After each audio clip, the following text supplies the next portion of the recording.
Go for the stars. 3, 2, 1. This is the Produce Your Own Life podcast. Life is a script. It's time to write your story. Welcome your host, actor, director, producer, writer, and author of the recently released book, Shattered, A Journey Through the Pieces, the man who inspires millions through storytelling and interviews, the one, the only, Rodney Damoncollins. Hey. You hear that? You hear that? Yeah. Yeah. That's how you roll. That's how you roll.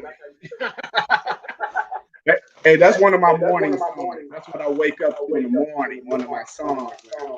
So, how you feeling, man? Championship status, brother. I can't complain. Too blessed to be stressed. I love it. I love it. Yeah, I want to thank you for coming in. I'm gonna go ahead and do a quick intro, so people as they watch and see how we got people viewing in. Thank you guys for starting to view already, and we'll get this show started. So I want to thank everybody for watching, for listening to the Produce Your Own Life podcast.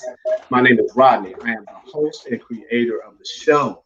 Make sure you like the podcast and rate it on YouTube. Make sure you follow, subscribe on every podcast platform. Help this movement grow. We want to thank you to all the 12 countries that subscribe to this show, and we're waiting for more. Come on and join us. Today, I have an incredible guest with me today. He is one of my brothers. You know, we kind of go back, and I'm excited because when I first met him, all I heard was that voice, and I was like, dang, I wish I had that voice. He is an incredible actor, a voice actor. He is the director and producer of the released film, his latest film he just released, which is a fan film for the Green Lantern. That's right. That's right. So we're gonna talk about that and other stuff. So without further ado, show some love to my brother, Mr. BZ Collins, also known as BZ the Voice. See, I can't get my voice as deep as yours. So. All right. Everybody, praise the Lord and good morning or afternoon, depending where you are. I am absolutely honored and blessed to be here. My man, I cannot thank you enough for including me in on this, man.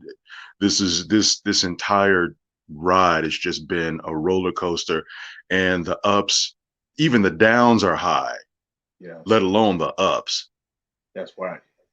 Yeah. I love that, man. I want to also, I forgot to mention, for those of you guys who watch the show, our intro and outro for the show, he is that incredible voice that you hear. That's that incredible voice that you hear, which introduces the show and takes you out and out of here. So I want you to know that as well. So, yeah, so what's good, man? I know we've been auditioning and doing everything else with the industry and dealing with COVID, but I've noticed that you keep pushing out content. You're a voice actor.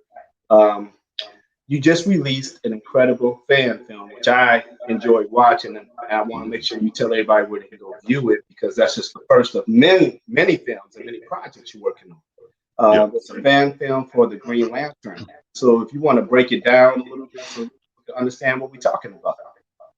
Yeah, absolutely. There is a gentleman in the DC Comics universe named John Stewart, who is a Green Lantern. And if I'm not mistaken, I believe he was DC Comics' first Black character. And matter of fact, he turns 50 this year. So they introduced him in 71. The thing is, man, is the John Stewart character has always been around, but wasn't introduced until like the 2000s, when Cartoon Network started the Justice League cartoon. And instead of using the original dude, they decided to bring the John Stewart character in. And then all of a sudden that cat blew up because of that cartoon.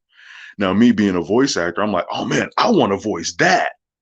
And it came to a point to where, the character wound up, evolving.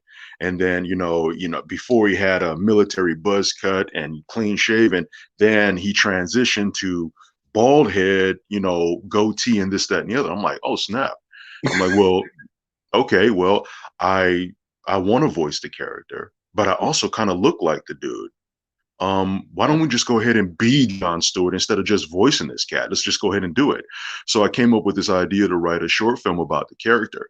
He wound up becoming so popular, lots and lots of comic book characters wanted to see Jon Stewart live action. And so, there began this race of Hollywood actors who actually want to play the role. I'm like, yo, I'm not a Hollywood actor. I'm just a voiceover talent, but how can I do this? Then came up the idea with, what, I can do a short film. If DC Comics doesn't pay attention, if Warner Brothers doesn't pay attention, that's okay. I played the comic book character and a superhero that I wanted to play, and it's a wrap. So fast forward 6 years, we finally got the project done, finally got it shot. Now, this project, most people, when it comes to comic book fan films or sci-fi fan films, most people are concentrated on powers and action and shoot 'em up. This is not that type of film. This is a day in the life of a superhero taking a day off. Okay. So I came with it from a different angle. Because, the one thing that most people expect from fan films is powers. Yes. That's the one thing they expect. And I decided not to go that route. So now we released it. It's up on YouTube. Anybody who wants to go and see it, just go to youtube.com/BZ The Voice, and you will see it. You'll see also a 7 or 8 second teaser trailer that we put out a couple of months in advance. So we built up a nice little buzz. There's several Hollywood dudes that are out there that want to play this role. Tyrese is one of them. People are talking about Common, Trayvonte Rhodes, a dude named DeMarc Thompson, quite a few cats. Yes. Yeah, I've seen some of Tyrese's posts where he would put himself as a Green Lantern, but I was like, man, you would do just as good of a job. And you are a Hollywood actor. So I don't want you to be saying that you're not. You are a Hollywood actor. Well, I've come to accept that now. Yes. I'm like, something, it is what it is now. I'm in this thing now. I originally, I started my career in music and then moved into voiceover. And my thing was just go ahead and do voiceover because, I don't want, fanfare. I don't want admiration because it doesn't belong here. It belongs somewhere else. I love it. And so I'm like, okay, well, it is what it is. Let's just keep on pushing. Then the on-camera work started falling in my lap. And I'm like, something, man, if I can use this platform to be a more effective witness, then I'll go ahead and do that. Because, let me go ahead and just ride out the wave. Like Smokey told Craig, take advantage, man. Take advantage. So that's what I'm going to do, but if it allows me to become a more effective witness, that's what I'm going to make that happen. And, things are coming down the horizon, and it's like stuff that I never expected to happen is happening. All I wanted to do was voiceover. People telling me years and years and years, man, you should do Quiet Storm. You should do radio. I don't want to do radio. I just want to do voiceover. Well, fast forward 7 years, I'm doing radio, but I'm doing Christian talk radio. Yes. And so when that opportunity came to me, I'm like, something, the Lord gave me a gift. I cannot turn down kingdom. I can turn down secular, but I cannot turn down kingdom. I love that, man, because the gift belongs to God. All day, every day. Please believe it. There it is. He gave it to you. He gave you that incredible voice that I'm like, man, when I first met you and you talking, I'm like, dang, God, what happened? It's like, did you just stop giving out voices when I came along? I like my voice, but your voice now, I like that voice. I'm like, dang, it's just like, are you saying too? Actually, the day we met, you met me with my boy C-Note. Yes. Way back, like I said, I started in music earlier, way back in the day. Me and C-Note and a couple other guys, we had a 5-man vocal group. Now, those cats, they are naturally aspirated singers. I wasn't. I just have what it is that I have. So what I did in order to help myself out to connect with those cats was I actually studied a couple of years of opera. Most people don't even know that. Whoa. Okay. So, I'm not a singer by nature, but I did a little bit of studying to help myself out. So see, this is something I'm just learning about you with the opera. Can we get a little sample of that, or is that just for the stage? You know. Oh no, man, I don't have a. I've come to the point now because of all this stuff coming at me, you know, not to be ashamed of what it is that I have, you know, and not to, you know, I don't have to front. I don't have to, like you said, I'm a Hollywood actor. I don't have to sell myself short anymore. Right. So no, I don't have a problem with it. So what was it? I'm thinking about. I'm trying to think about. There's something in German. One of my coaches taught me. Oh wow. Let's see. In Ruhm der Erdkreis, in Preußen die Meere, Vernehmung Mensch, ihr gut liegt fort, vertrinkt der Himmel silberne Sterne. Bravo, bravo, strong J. Sexual chocolate. Sexual chocolate. They play some. Don't you agree? I love that, man. That is an incredible gift, man. Like, Yeah, because I know, like, have you been in plays also where you've been able to use that voice? I have done some musical theater. Yes. Well, man, I'm gonna put this out there that I'm definitely gonna see you do something on Broadway with that voice. Broadway needs to have that voice out there because it really is a true gift because it Thank you. separates you from so many people. And I know when you first started, you know, BZ the voice. That's who you put yourself as. That's your Right. brand, your voice. Yeah. This is like what you lead with. You lead with the voice. We all have Yeah. to have a brand that we lead with. And I recently saw your TikTok. And for those of you guys who are on TikTok, not only you need to jump on TikTok is free, but TikTok, go to BZ the Voice. Make sure you follow him on there because he has some really, really cool videos out here right now. He's done a couple of challenges, which were pretty cool. I ain't gonna put you out where you gotta do the challenge right now. Get it next to you, but you need to go to his TikTok, follow his TikTok, and check it out. And make sure you also go to his YouTube and follow him there, and go and follow him on Instagram because you BZ the Voice everywhere, pretty much, right? I do. If you lose me, if you cannot find me, something is wrong. I am BZ the Voice all across the board. My website, bzthevoice.com, Instagram, Facebook, Twitter, YouTube, LinkedIn. Now, I just recently joined TikTok in the last 2 weeks. TikTok, BZ the Voice, everything. If you lose me, you have a problem. Man, now we've talked about Green Lantern and the fan film. Many people may not fully understand a fan film. Like, why do people do fan films? Because you see a superhero movie already, like DC or Marvel will do one, and then you see other production companies or actors get together and do a fan film. So why are these films being produced? Well, the thing is, man, is, I'm a comic book geek, and a lot of times there are several, mainstream movies that are out there that don't stick to comic book lore. They don't stick to the timeline, a lot of them. Yeah. And so fans, decide, you already know the mantra because right now we can't, no one can be held back because of YouTube, Vimeo, multiple different platinums. So now you can come up with your own content. If you don't like something, do it yourself. Now, there wasn't a situation where I didn't like the situation with the Green Lantern for Jon Stewart. Yeah. The story is the story, and that's fine. I'm cool with that.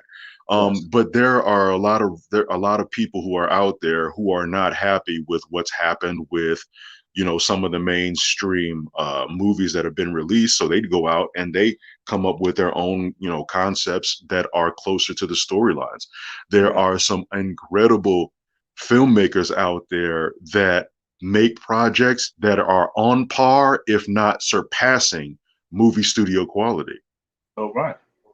Well, see, that helps me understand even more because I know you're working on some other fan film projects, and if you want to share a little bit about what else you're working on, because I'm excited about what you're working on next too. Yeah. Go ahead and drop it a little bit. Well, absolutely. Actually, like I said, my first Green Lantern film is out. It's called In Brightest Day Off. I'm also working on a follow-up to that film. I recently started a crowd fund to help out. So that because this one's going to need a bigger budget because I'm going to have more effects in it. I'm going to have multiple Green Lanterns in it. And it's literally along the same line of the first one. It's not superpowers. It's not galactic shoot 'em up. It is another day in the life type film, but it's a different vibe that has multiple Green Lanterns in it. All right. So, thank you, Lord Jesus, by his grace. I just got hit up yesterday by an individual that I was castmates with on a pilot who started his own production company. And he's going to give me about 99% of the funding that I need for this second film. I started a little To God slow. be the glory. Yes. Like I said. Yeah. So, you know, and oh, bruh. So I'm like, you know what? Get it off. Let's rock and roll. So that thing is, you know, the check clears in the next 3 weeks. We're going full steam ahead. So now my thing is because all these ideas have been, you know, coming forth. I'm like, okay, well, it looks like I'm going to need to start a production company. Craziest thing is I worked on a short film in the summer of last year, and the director, who's also a pastor, says, BZ, he's like, I'm telling you right now, you're going to have to start your own production company. This was in July when he told me this. You're going to have to start your own production. He's like, you ain't trying to hear me right now, but I'm telling you, you're going to have to start your own production company. Well, C-Note being my tax and bookkeeping man. Yes. Now I got my business license. Now we're about to go in for LLC. So I got to start a production company. Hallelujah. And so my thing is now I'm like, you know what, this is what I'm going to do. I'm going to go ahead. I'm going to put out science fiction, comic book, and science fantasy content, but my primary goal is to put out faith-based content. All right. Love that. Yeah. I can't wait, because if you look at the faith-based film world, there's very, very little representation in the faith-based film world. So I'm glad that you really are taking that initiative, because that's one of the things that I want to produce also, is those type of films, because I believe that's one of my biggest purposes here in Hollywood, to tell those stories. So you just got me even more excited, man. Do you want to share anything else? Because you know what I'm doing. I do want to share. I have also, you know, again, like I said, these ideas have been flowing. So I also have another short film, but it's based on the Avengers. And so the Avengers, this one in particular, you know, it's based on a graphic novel written by a gentleman named Reginald Hudlin. For those of you who don't know Reginald Hudlin, you need to know who Reginald Hudlin is, because number one, he's a major comic book writer, primarily for Marvel, major. Not only is he that, he's also a major Hollywood director. He's got, you know, he's responsible for the House Party movies. He's responsible for Boomerang. There's a new one out, I believe, called The Black Godfather. He's responsible for that. He's also one of the producers for like the NAACP Image Awards. He ain't no punk. He's a major player. I like that. And he's aware of my project. He knows that it's on the horizon. You just gave me some chills. Yeah. So the thing is this thing is, you know, this thing is major. It's major. And, you know, again, right now you have, I think they call it, I would think they call it a movement, but I hear it often, and they say that representation matters. Yeah. This is one of those projects. All right. You know, there was a lot of people when the Black Panther movie came out. There were a lot of people, and especially kids, saying, oh, wow, you know, I see a superhero that looks like me. Well, this one is about to be a band of superheroes that look like me. Yes. So, and the thing is I have, as far as the team goes, I have the entire cast. I have the cast on board. Everybody is set and ready to go. I'd like to get that film done this year. That one is going to be high dollar. Yes. So I'm praying that once we get this second Green Lantern film finished, then I can, go even further, take bigger steps. Like with this first one, we had Yes. a super small budget. The second one, we got a bigger budget. This third one is going to take an even bigger budget than that, because this one is going to have powers. This one is going to have the fighting, the action, all of that. All right. Special effects, makeup, all the whole 9 yards. So this one is something that I definitely want to make happen. It's going to probably be somewhere in the realm of 30 to 40 minutes. The first film is about 7. The second film is going to be about 15. This third one is going to be 30 to 40.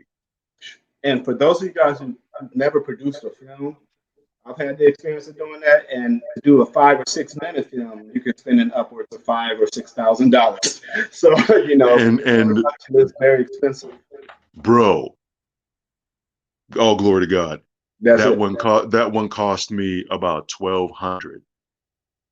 And the only reason I spent $1,200, the only reason I even really broke $1,000 was because of catering. Well, actors got to eat, crew got to eat. So the thing is I'm very happy with the cinema quality of my film. Yes. There are things that could have been done, but we're dealing with what we can work with. So yes. For all intents and purposes, my film is I have to say, and I'm very happy that my film is pretty solid. So let's figure, if I can work with 10 times the amount that I worked with on this, which I am, yes, it's going to be infinitely better. Man, I would just say that the creativity you've shown with the first film is going to exceed when you get the bigger budgets. Because when you have very little to work with, I think that's when your best creativity comes up. And I'm telling you, that's what I believe. The more budget you have, the easier it is. We can do this, do that. When you have a tight budget, you have to be very, very creative with every single thing you do, and very intentional. So yeah, that's what absolutely. Film. And I really want people to go check it and support my man, because we have a Black filmmaker, a Black actor, and he's doing it. Writer, director, producer, he's doing it. And he's, these are the names that people don't hear about, but you better pay attention to, because in the near future, Deadline is going to be covering him.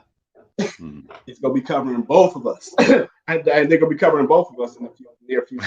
But you're going to be seeing his face on these articles talking about his movies coming out, his productions coming out. So that's why I want you to really pay attention to somebody like BZ The Voice, because he really is. He's coming up in the industry, and he's already arrived. So now you need to pay attention.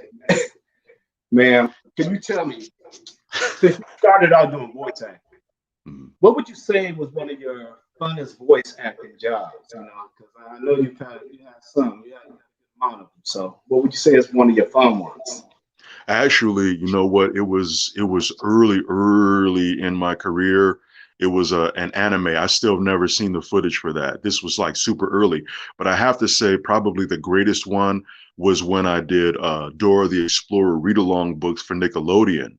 When my daughter was super young, she was like 3 or 4, and she was head over heels about Dora the Explorer. So when I got that job, I'm like, hey babe, daddy's gonna do some Dora the Explorer books. And she lost it. Her face lit up, and she's like, really? I'm like, yeah, I'm gonna do King Juan El Bobo, which I had no idea who that was. She's like, you're gonna be King Bobo? That right there was the business. And the thing about voiceover, most people that they're in the realization of now, but weren't back then, is when I started, the thing of tripping from studio to studio to studio had come pretty much close to an end. We don't have to go drive to studio to studio to studio anymore. The majority of our work is done at home. That was another reason that I got into voiceover, not only to keep myself hidden away, because for those who know me, remember back in the day, all of my pictures, any pictures that I took, my face was blacked out. Only in the recent years that you've seen my face, and that's only because I've become an on-camera talent. Yes. But But back then, my face was always blacked out because of how I look, and people don't expect what they hear to come from this. Mm. Why? Because I talk differently. I am articulate. So it's like, wait a minute, that came out of you? Yeah. So, earlier on, I'd always get the a-hole or the thug or the jerk role because of how I look. But Yes. then when people talk to me, it's like, oh, okay. That's just the way that it was. So, but yeah, that was probably, I'd have to say, one of the greatest moments in voiceover because again, now that we work from home, we have more time with our families. Yes. Which to me, that's a huge blessing. Yeah, I know it can be a little stressful at times because you got to figure out how you go record without, family, because you need a lot of quiet when you do that. You need silence. Yeah. You and a good number of us, we have recording spaces. You can use a closet for a recording space. Closed are excellent sound dampener. You just have to make sure that everybody in the house is quiet, unless you go out and have a booth built, or Yeah. you buy a whisper room, or buy this thing they call studio bricks, where you stack them up and build a booth. Actually, just up on TikTok, I just put out a video literally before doing this of me practicing voiceover, and then a whole bunch of noise coming in and getting frustrated. I just literally put it up less than an hour ago. And the title on it is The Frustrations of a Voice Actor. Man, I can feel you. Even when I have to do a self-tape, sometimes you'll have somebody's car, like, will go down the street and it's just roaring. It's like, if I was in a studio, I wouldn't hear that. And it'll Right. mess the whole audition, and you're like, I got to start over. Now, I have a lot of people who ask me, like, how can I get into voice acting? Now, I've done some auditions for voiceovers, but I've never booked one. So you are a professional voice actor. Mm-hmm. What would you tell somebody, maybe in the next minute, give them a minute of what they need to do as far as to get going? I have had people send me like DMs and everything about it. I'm like, I don't know. First things first, shop around for a coach, get evaluated. That's first things first. Because anybody and everybody thinks that, if you have thunder throat, or if you have a bunch of arsenal of voices, that automatically you qualify. But the thing is if you'd have to be in a position to take that piece of paper and convey the message the way that the client wants you to convey it in order for you to get paid. If you can't, then what good is having thunder throat, and what good is having an arsenal of voices? So you need to get evaluated by a coach first, period. That's Gotcha. before doing anything. So training is where it starts. Anybody can have a dope voice. I work with singers. I coach myself. I work with singers. Singers naturally get it. They just don't know why. When I coach singers, I teach them why they're getting it, and then send them on their way and let them do what they do. I also produce demos. So I help them out with that as well. So, but yeah, coaching, get evaluated first. Don't just go and buy a $35 snowball microphone and then think you're going to be a professional voiceover when you go join Fiverr and undercut the industry. Thank you for that one. Yeah, because that's what I tell people. I was like, working in the field of entertainment, it is a profession just like any other profession. You That's need right. to be trained. You need to take this serious. If you're not acting, if you're not actually actively involved in a project, you need to be trained. You always need to be doing either or. You can't just be sitting on the sidelines waiting on auditions to come, because that's not how you get your shot. you gotta stay ready. So when the opportunity comes, you are already trained up and ready to go for these opportunities. Man, Absolutely. we basically come to just about the end of our time, because I want to respect your time. He is a very busy man. And but what I want you to do is, like I asked all of my guests, if you want to drop a little nugget or something on us, something we can kind of chew on, like what's your mantra, those types of things that we can kind of put in our spirits to help us get through the rest of this week. So, for anybody out there who's looking to be in the entertainment field, doesn't matter if it's entertainment, if it doesn't matter if it's arts. If you are out there trying to display your talents, or you want to display your talents, make certain you understand that nothing is guaranteed in this game, let alone life. Nothing is guaranteed in this game. You have to step out in order to find out. And while you're in the midst of stepping out, you need to stand out. And all of that is called faith. One word. Man, on that note, I do need to get a little teaser. I need you to give people some more of that voice real quick. Can you give us like a quick commercial on something? Because something you've done that is in your head, just drop it so that people can feel the intensity of what your voice delivers. Actually, I'll drop what it is that I dropped this morning. Oh, okay, cool. So on the TikTok thing, I am Optimus Prime, and I send this message to any surviving Autobots taking refuge among the stars. We are here. We are waiting. Man, that is such a gift, brother. That is such a gift. I am very blessed to have you in my life and to say that we colleagues, yes, we broke bread together, we chill, we're planning together, we're working together. Yeah. For those of you guys who came in a little later, make sure to go just pull up BZ, The Voice. That's it. Every social media platform. That's his website. His website is bzthevoice.com. Support this man. He is amazing. He has an incredible gift. He has a bigger heart, though. However wonderful his gift is, his heart is even better. That's what makes him a better man than even the gift he has, because God is in him, man. So I'm very grateful to call him a friend and a brother. With that being said, we want to thank you all for watching, for listening to the Produce Your Own Life podcast. This show is greatly, we appreciate everybody who's watched the show, who support the show. We thank you to all the 12 countries that subscribe to the audio podcast. Make sure you go to YouTube, subscribe to Rodney Damon Collins TV so you can get all the juicy stuff, because everything's not put out on just the show. You know, other stuff is put out on there too. And with that being said, life is a script. It's time to write yours. And we're going to be able to show you some love from there. And we're going to say, we out.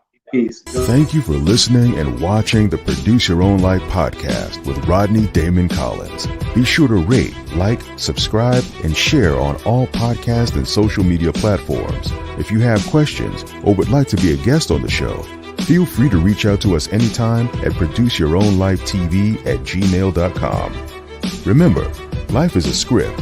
It's time to write your story. Until next time, produce your own life.